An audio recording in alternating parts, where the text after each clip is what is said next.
Ассалаумағалейкум ағайын, кеше мына Қырғызстанда болған оқиғаны барлықтарыңыз әлеуметтік желіден көріп отырсыздар. Милиция қызметкерлері мен қытайлар төбелесіп жатыр. Қытайлар қола ұрып ана пистолетпен атып, зорға тоқтатып жатыр. Бұл Қырғызстан болсын, Қазақстан болсын, Өзбекстан болсын, бұл бәрімізге бір белгі, бауырлар.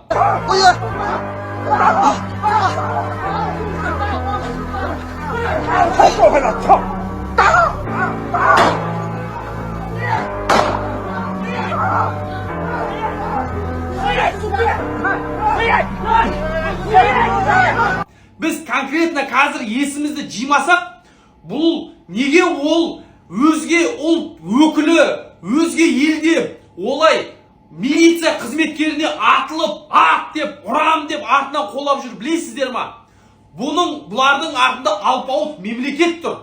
Алпауыт мықты мемлекет тұрғаннан кейін олар ойына келген істейді.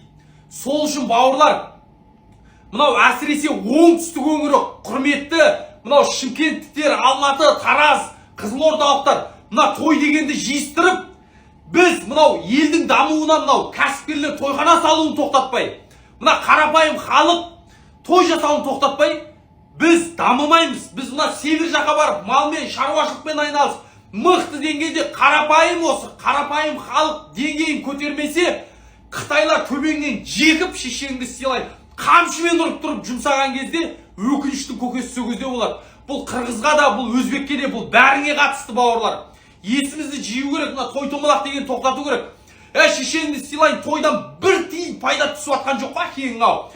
Бір ай бойы тоқтамай тойға барасың 50 000 теңгеден. Шешең сыйлайын, сонымен той жасайын дейсің, соны жинап ал. Бірақ жиған ақшаң бәрі тойхана, әртістерге тастап кетесің. Кім байып атыр? Жоқ, шешең сыйлайын, той жасайын, күшті болады. Қызыңды ұзатпай емес, ұзат. Балаң үйлендірмей емес, үйлендір. Үйінде кішігірім, узкий-гірім 150 адам. Сол 500 адаммен шешең сыйлайын, тойда ғана жолғасын әкең ау. Басқа уақытта басыңа проблема түскенде кімнің артынан 500 адам барып атыр?